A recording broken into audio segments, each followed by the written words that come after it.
What's going on, guys? Hobo, finally back with another video. I know it's been 2, maybe 3 long weeks since I've posted. I had Ballin, the other guy who helps me with the channel, post last week. I've had a lot of stuff going on lately, so that's the reason you guys haven't seen me for a while. But finally back with the video that I promised you guys about 2 or 3 weeks ago, whenever my last video was. And that is the video over my AR-15 that I built. So first, I was just going to go over each attachment that I've added to it. I have all my boxes right here and everything I have for it.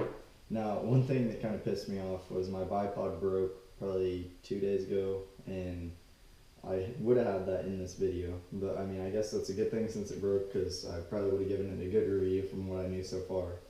So I'm going to get a new bipod on it, and there's probably a couple other attachments that I'll add, so I'll talk about that later in the video. But anyways, guys, let's just get right into it. Alright, guys, so here is the AR itself, if you haven't seen it from my previous videos. These are all OD green, all my attachments, so I don't know if you can tell from the camera. Sometimes the light hitting it coming in from the store over here makes it look gray, but it's actually green.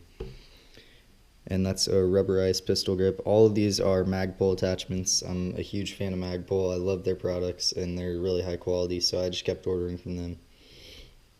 And then the lower here, as you can see, is pretty unique, which, I mean, quite a few people have it now, but I still love it, and I think it's the coolest lower I've ever seen. It's called the Jack, and Spikes Tactical is actually where it came from. I have a red dot sight up there. Alright, guys, so that's the gun itself. Now we're just going to break down the attachments for you, my opinion on them, everything like that. So first thing you guys probably saw was my rail covers and my angled grip down here. So let me get the box to that. I actually don't have the package that the rail covers came in. That's the one thing that I don't still have. But there's what it is, Magpul AFG angled grip. Now these do come in 2 sizes. There's a smaller one if you don't like this big one. And they also come in the 4 colors that Magpul has, I believe. Maybe more. Some of them come in different colors. So there's the box of that. Anyways, this is the most comfortable grip that I've ever used. So I highly recommend this one. I always loved angle grips. I don't really like foregrips, that just vertical grips, I mean. Or the small ones that go up here. I don't like those. So I just wanted a big angled grip to go right here. And I did have my bipod right there. So I barely have any space for one, as you can tell, but it was a really tight fit. Then, next thing you guys saw was my rail covers right here. So these I basically just wanted so that I wasn't cutting up my hands on my rails, because they are actually pretty sharp if you move your thumb on them like that. So when you're holding the gun, you know, your hand wraps around that. It's a lot more comfortable with this, and I think it looks nice on the gun too. Alright, then we have my iron sights. Now, I haven't had to use them yet, I mean, besides sighting them in, but what I noticed is most people who have a ton of ARs will tell you first thing you should get is backup iron sights.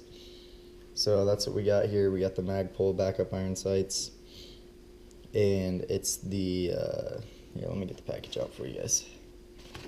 These do get pretty pricey, so if you're not wanting to spend a whole lot on them, then you might either check eBay, which is where I got mine, and watch out to make sure you don't get any fake ones. I mean, they're not going to be discounted too much, but I got mine for, I believe, $75 for the front and rear.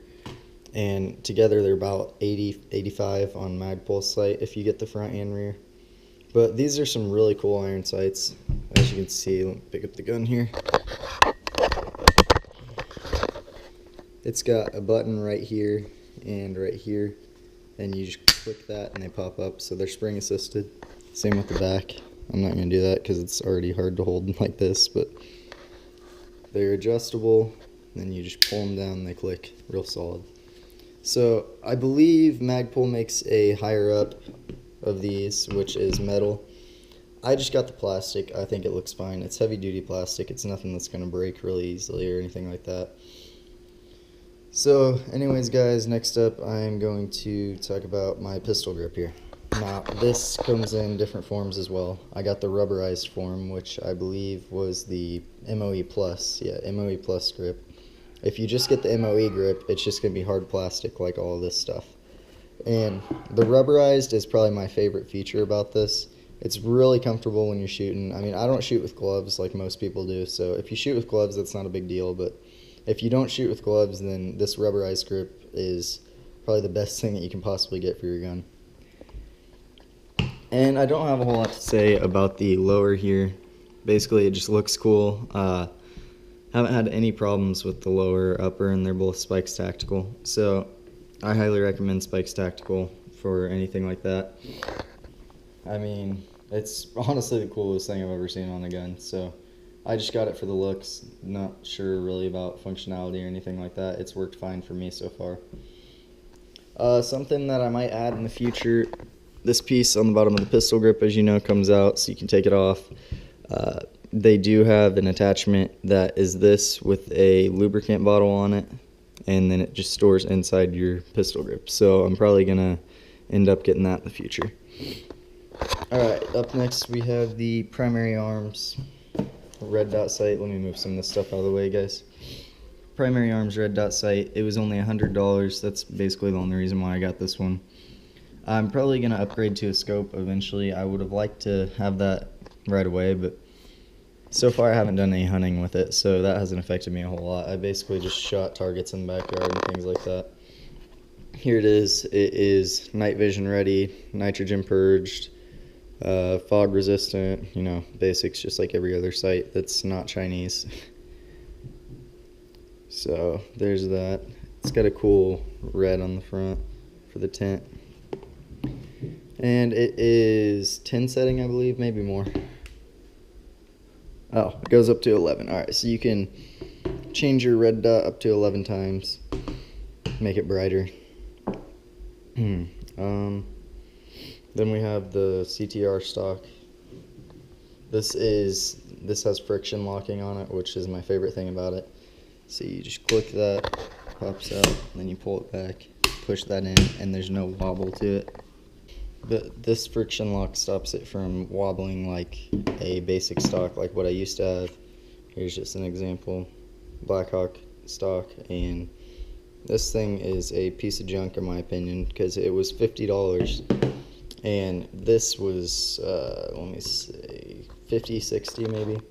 So I would definitely pay the extra $5-10 to get a good stock like this. It also has a rubber butt pad right here, so I would definitely pay to get the better one because $5 or $10 and it's going to make that big of a difference. Don't get a piece of junk like this. So there's the box for that one. It also comes in assorted colors, whatever you want to make your gun have the accent color of. I thought about doing desert tan, but there's not any deserts where I live, so that would be kind of pointless. But there's the barrel. This is also something I was going to talk about. Twisted 5R rifling barrel. I really like the looks of that. I have a mil-spec buffer tube. Didn't mention that yet. Oh, and there's another cool thing about this Spikes Tactical upper. I'm going to sit down the camera and I'll show you guys.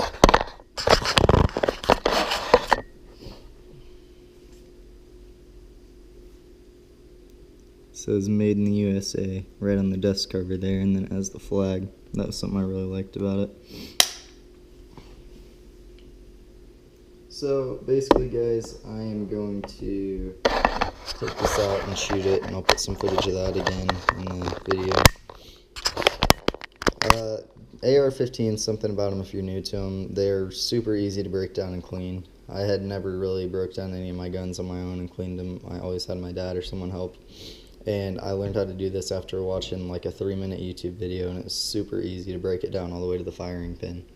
Because all you got to do is do these little drop down pins right there, and it's in 2 halves, upper and lower automatically. I didn't mention these yet. These are my Magpul PMags 30 round magazines. Got 5 of them, which that was probably a mistake because ammo is so expensive, and having 5 of these, you guys can imagine I just blow right through ammo. But these are also the olive drab green to match the rest of the gun. So I'm glad that I could get all of this in green, because they are starting to take away the olive drab green from Magpul, sadly.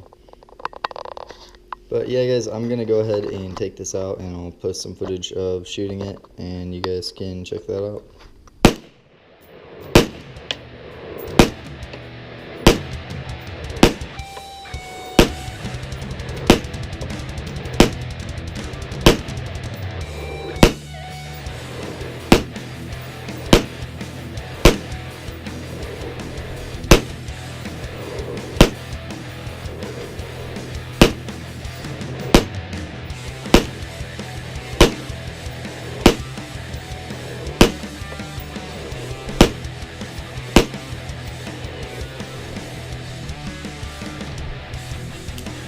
Yes.